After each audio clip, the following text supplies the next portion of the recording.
शाम हुई तो कविता रात के खाने की तैयारी के लिए रसोई में गई। उसने फ्रिज खोला तो थोड़ा परेशान हो गई। तभी उसकी सहेली मंजू मिलने आ गई। अरे तो फ्रिज में कहाँ घुसी हुई है? चल मेरे लिए कप गरम गरम अदरक इलायची वाली चाय बना बढ़िया सी। वैसे तूने शाम की चाय पी ली क्या?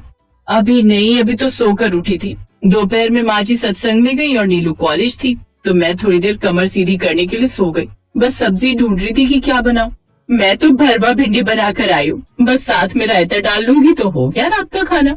यहाँ ऐसा नहीं होता, हमारे घर में एक सब्जी नहीं बल्कि 2 सब्जी बनती हैं। 2 सब्जी पर कभी कभी बनती होंगी ना?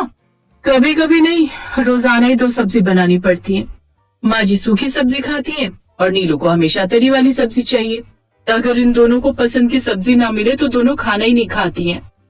मतलब तू सास के लिए सूखी सब्जी और ननद के लिए तरी वाली सब्जी बनाती है?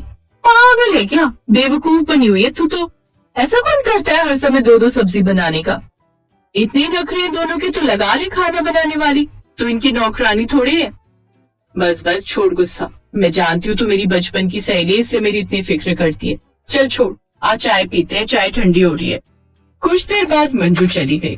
कविता को समझ नहीं आया कि अब वो क्या बनाए। कुछ देर बाद उसकी सास और ननद घर आए तो कविता ने उन्हें खाना पूछा। नीलू खाना लगा दूं? क्या बनाया भाभी? तरी वाली सब्जी बनाई है ना? हाँ हाँ वही बनाई है। सूखी नहीं बनाई? सूखी भी बनाई है। नहीं बनाती तो बातें ना सुनती। पहली बार कविता के मुंह से ऐसा कुछ निकला था। शायद कुछ देर पहले मंजू की बातें उसके दिमाग में घूम रही थी। कविता ने बात को संभाला। वो मेरा मतलब है, मैं आप दोनों की पसंद का खाना ना बनाऊं तो मुझे भी अच्छा नहीं लगता। माँ जी ये लीजिए आपकी पसंद की सूखी अरबी, और नीलू ये तुम्हारे लिए तरी वाली अरबी। तरी वाली अरबी? भाभी आपको पता है मैं तरी वाली अरबी नहीं खाती हूँ।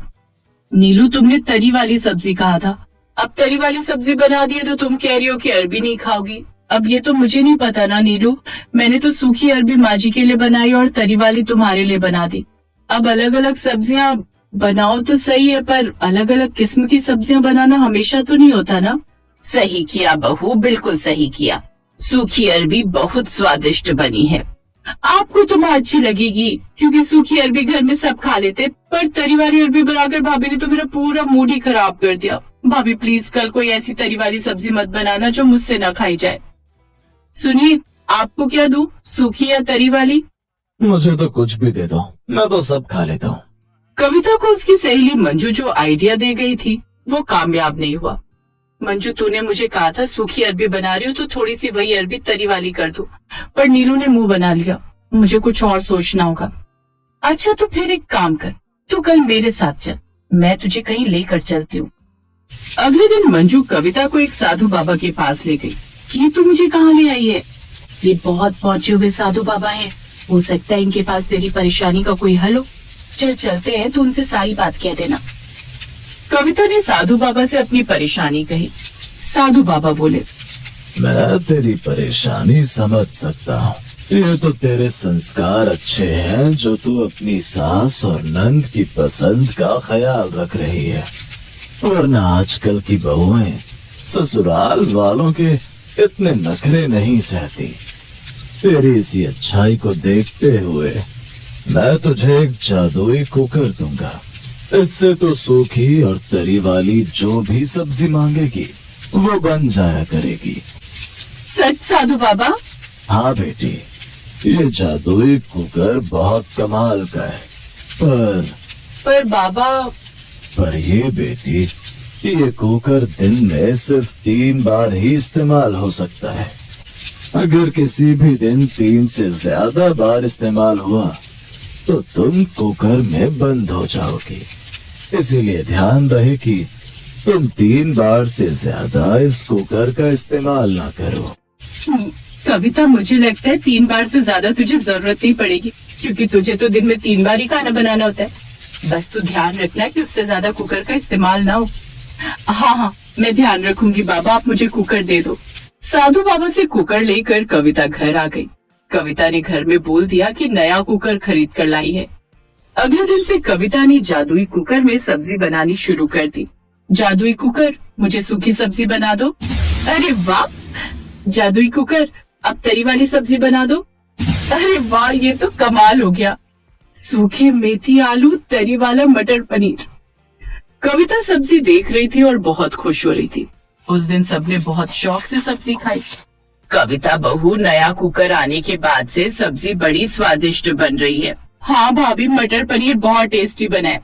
कविता अब रोजाना तरह तरह की सूखी सब्जी और तरी वाली सब्जी बना बना कर सास और ननद को खिलाती थी। पर कभी कभी किसी चीज के फायदे होते हैं तो नुकसान भी होते हैं। ऐसे एक दिन घर में अचानक कुछ मेहमान आने वाले थे। कविता 3 बार कुकर का यूज कर चुकी थी। अरे बहू, अचानक मेहमान आ रहे हैं, 1 घंटे में आ जाएंगे। सब्जी तो ना सूखी रखी है ना तरी वाली। एक काम करो, फटाफट से एक सूखी और एक तरी वाली सब्जी बना लो। जी माँ जी। कविता को पता था कि जादुई कुकर में वो सब्जी नहीं बना सकती, इसलिए वो पुराने कुकर को अलमारी से निकालने लगी। तभी सास और ननद आ गई। भाभी, आप पुराना कुकर क्यों निकाल रही हो? नया कुकर है तो आप नए कुकर में बनाओ सब्जी, नए कुकर में टेस्टी बनती है। हाँ और क्या, पुराने में क्यों बनानी जब नया कुकर आ गया है तो। रखो इसे वापस। कविता की सास और ननद रसोई से बाहर चले गए। एक बार करके देखूं, क्या पता कुकर में ना जाऊं। करना तो पड़ेगा। कविता ने यही गलती कर दी और जैसे उसने चौथी बार कुकर का इस्तेमाल किया, वो कुकर में बंद हो गई। सब उसे ढूंढने लगे। माँ, पूरे घर में ढूंढ लिया, कविता कहीं नजर नहीं आ रही। भैया, भाभी तो रसोई में खाना बना रही थी, फिर अचानक गई कहाँ? ये कुकर हिल क्यों रहा है? तभी बंद कुकर में से कविता की आवाज आती है। मैं इस कुकर में बंद हूँ। क्या तुम इस कुकर में बंद हो गई? पर क्यों, कैसे? कविता सब कुछ बताती है। उसकी बात सुनकर सास और ननद दोनों को अपने व्यवहार पर पछतावा हुआ। ओहो बहू, हमें माफ कर दे। तुझसे हमने बहुत उम्मीदें रखी और कभी ये नहीं सोचा कि तुझे कितनी परेशानी होती है। तू हमेशा सबकी पसंद का ध्यान रखती रही। हमने कभी तुझसे ये नहीं पूछा कि तुझे क्या पसंद है। हाँ भाभी, मुझे बहुत बुरा लग रहा है। मैं हमेशा अपनी पसंद की जिद करती रही, पर ये नहीं देखा कि आप कितना थक जाती हो। अब मैं कभी भी ऐसी जिद नहीं करूंगी। सबने मिलकर साधु बाबा को बुलाने का फैसला किया। थोड़ी देर में साधु बाबा आ गए। लगता है बेटी ने मेरी चेतावनी नहीं मानी। बाबा, हम सबको अपनी गलती का एहसास हो गया है। कृपया हमारी बहू को बाहर निकाल दीजिए। ठीक है, लेकिन एक शर्त पर। जो भी शर्त हो हम मानेंगे। अब से घर में सब मिल बांट कर खाएंगे और बहू पर खाना बनाने का सारा बोझ नहीं डाला जाएगा। सब्जी एक ही बनेगी, या तरी वाली या सूखी, और सब वही खाएंगे बिना नखरे किए। हम वादा करते हैं बाबा। साधु बाबा मंत्र पढ़ते हैं और कुकर पर हाथ रखते हैं। अचानक कुकर से तेज रोशनी निकली और कविता बाहर आ गई। उसके बाहर आते ही कुकर गायब हो गया। घर में सबने राहत की सांस ली। चलो अब मैं चलता हूँ, सदा खुश रहो बेटी। आशीर्वाद देकर साधु बाबा चले गए। अब सच में लग रहा है कि ये मेरा घर है और तू इस घर की रानी है बहू, और मेरी सबसे प्यारी भाभी। सच कविता, एक पल के लिए तो मैं डर ही गया था कि मेरी कविता कहाँ गई। अपने परिवार का प्यार देखकर कविता के चेहरे पर स्माइल आ गई। उस दिन के बाद घर में रोज एक ही सब्जी बनती, लेकिन सब मिलकर खाते।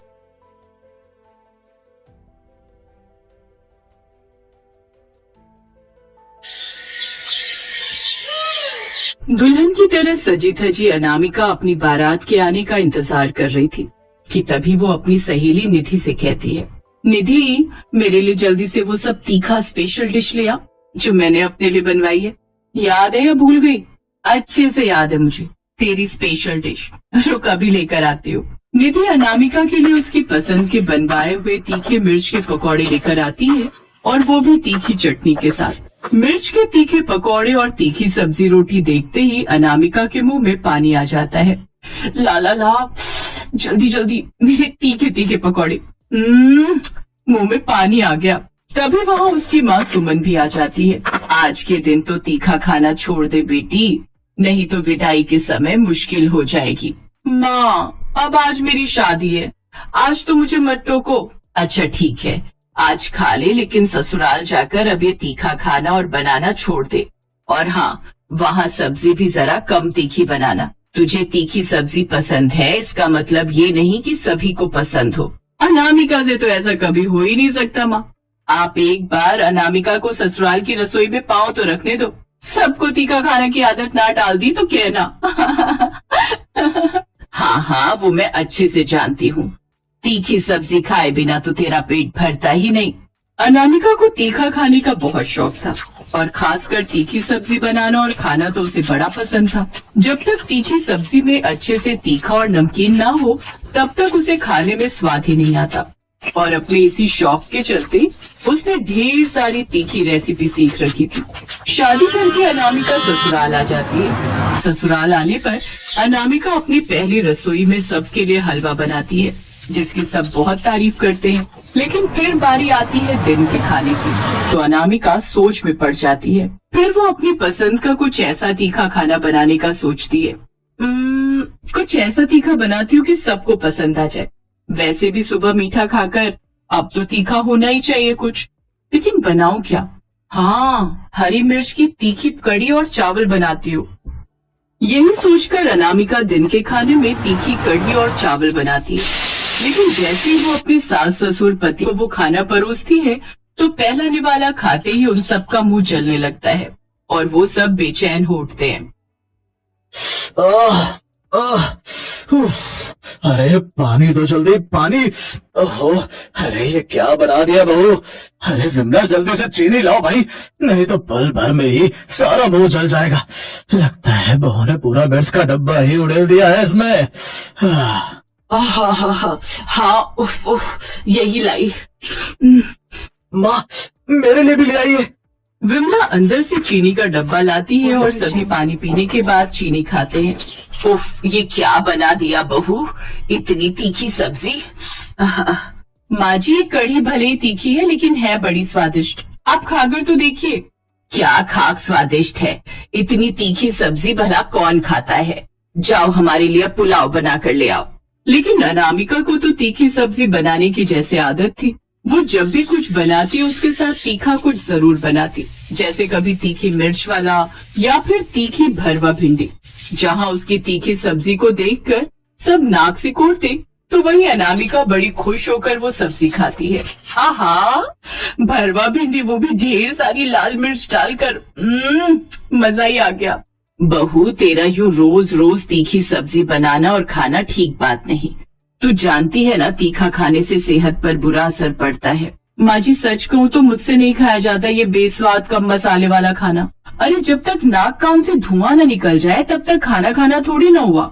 विमला को अनामिका का तीखी सब्जी बनाना पसंद नहीं था। सभी घर वाले अनामिका को इसके लिए खूब समझाते, लेकिन अनामिका को तो बस तीखी सब्जी बनाना ही पसंद था।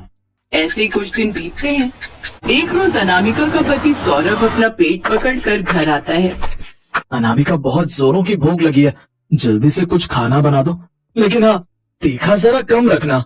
अच्छा ठीक है बाबा, नहीं बनाऊंगी तीखा। जिसे देखो मेरी तीखी सब्जी के पीछे ही पड़ जाते हैं। अब तुम इतना तीखा खाना बनाती हो तो सब टोकेंगे ही ना। उसे तीखा नहीं चटपटा कहते हैं, चटपटा। अच्छा मेरी माँ, अब जा और कुछ बनाकर ले आ जल्दी से, मेरे पेट में चूहे कूद रहे हैं। हाँ, जाती हूँ, आप तो मेरे पीछे ही पड़ गए हो। कुछ देर बाद अनामिका रसोई में जाती है और कोफ्ते की सब्जी और पराठे बनाकर सौरभ के लिए कमरे में लेकर आती है। ये लीजिए आपकी पसंद के पराठे और कोफ्ते की सब्जी। लेकिन सौरभ जैसे ही वो पहला निवाला मुंह में डालता है वो उठ खड़ा होता है। अरे खड़े क्यों हो गए? मैं जानती हूँ कि सब्जी लाजवाब बनी है, लेकिन स्टैंडिंग ओवेशन देने की कोई जरूरत नहीं है। अबे वो जल्दी से जाओ, मेरे लिए पानी लेकर आ, इससे पहले कि मैं हार्ट अटैक से मर जाऊं। मेरी गलती थी जो मैंने तुम्हें खाना बनाने के लिए बोला। इससे तो अच्छा होता मैं बाहर ही कुछ खाया था। हाँ, बाहर, हाँ, यही सही रहेगा। सौरभ गुस्से में बाहर चला जाता है। फिर एक रोज, बहू, कल तेरी चाची सास किसी काम से शहर आ रही है, तो तू रात के खाने की अच्छे से तैयारी कर लेना और ऐसा करना, खाने में आलू पूरी और मटर पनीर बना लेना। जी ठीक है माँ जी। अगले दिन अनामिका की चाची सास गांव से आती है। अरे शीला आ गई, और कैसी है? आ बैठ। सच कहूँ दीदी, हालत खराब हो गई। सुबह बस पकड़ने के चक्कर में रोटी खाकर भी नहीं आई थी घर से। ऊपर से मुआ बस वाला कहीं बस रोकने को तैयार ही नहीं था। बस में खाली पेट बैठे बैठे तो जैसे अंतड़ियां ही मड़कने लगी थी। अब तो ऐसा लग रहा था कब मैं यहाँ पहुँचूं और नई बहू के हाथ का कुछ खाऊं। हाँ हाँ शीला, तू हाथ पैर धो ले, तब तक मैं बहू को बोलती हूँ खाना लगाने के लिए। कुछ देर बाद अनामिका टेबल पर सबके लिए खाना लगाती है, लेकिन जैसे ही चाची सास खाने का पहला निवाला मुंह में डालती है तो उसके कान खड़े हो जाते हैं, आंखें पूरी तरह लाल हो जाती हैं। हटा अपनी ये सब्जी पूरी। अरे ये सब्जी पूरी है या मिर्च पूरी? ऐसा लग रहा है जैसे इसने सब्जी तेल में नहीं बल्कि मिर्च में छौंकी है। अब कोई मुझे जल्दी से कुछ मीठा ला कर दो, नहीं तो मेरी तो जान चली जाएगी। अच्छा तू रुक, मैं अभी तेरे लिए फ्रिज में रखे रसगुल्ले लेकर आती हूँ। विमला शीला के लिए रसगुल्ले लेकर आती है, जिसे खाकर उसकी जान में जान आती है। माफ करना चाची जी, लेकिन मुझे नहीं पता था कि आपको तीखा खाने से इतनी दिक्कत हो जाएगी। बहू, ये तीखी सब्जी तो मेरे लिए जहर समान है, और दीदी आप तो जानती हैं ना मुझे तीखे खाने से एलर्जी है। फिर आपको तो अपनी बहू को बताना चाहिए था ना। नहीं नहीं चाची जी, इसमें माँ जी की कोई गलती नहीं है, उन्होंने तो मुझे समझाया था, लेकिन मैं ही ध्यान रखना भूल गई। बहू, मैंने तुझे कितनी बार कहा है मिर्च में अपना हाथ थोड़ा टाइट रखा कर। अब मैंने तो रोज के मुकाबले मिर्च कम ही रखी थी, लेकिन मुझे क्या पता था कि चाची जी बिल्कुल उबला हुआ खाना खाती हैं। खैर कोई बात नहीं, मैं आप लोगों के लिए फिर से कम मिर्च वाला खाना बना देती हूँ। बहू तू तो रहने ही दे, हम बाहर से ही कुछ ऑर्डर कर लेंगे। कम से कम तेरे खाने से तो कम मिर्च मसाले वाला होगा बाहर का खाना। कुछ दिन बाद अचानक से अनामिका के पेट में तेज दर्द उठता है, उसे सांस लेने में काफी दिक्कत होती है। माँ जी, पेट में बहुत जलन हो रही है, सांस लेने में भी दिक्कत हो रही है, मुझे जल्दी से डॉक्टर के पास ले चलिए। वो सभी उसे जल्दी से डॉक्टर के पास ले जाते हैं, जहाँ उसका चेकअप करने के बाद डॉक्टर कहता है, देखिए ज्यादा मिर्च खाने की वजह से इनकी आंतों में दिक्कत हो गई है। अगर इन्होंने अभी भी खाने पर कंट्रोल नहीं किया तो हमें इनका ऑपरेशन करना पड़ेगा। नहीं नहीं डॉक्टर साहब, मुझे ऑपरेशन नहीं करवाना। हमने कहा था अनामिका, तुम्हारी ये तीखी सब्जी एक दिन तुम्हें मुसीबत में डाल देगी, लेकिन तुमने हमारी बात नहीं सुनी। मुझे माफ कर दो माँ जी, अब से मैं ये गलती कभी नहीं करूंगी। मैं आज से ज्यादा तीखी वाली सब्जी खाना छोड़ दूंगी। अब से मैं कम तीखी सब्जी बनाऊंगी, लेकिन अपना ऑपरेशन नहीं करवाऊंगी। फिर अनामिका ने तीखा खाना छोड़ दिया। अब वो हिसाब से ही नमक मिर्च सब्जी में डालने लगी, जिससे अब उसके साथ साथ घर वालों की तबीयत भी ठीक रहने लगी।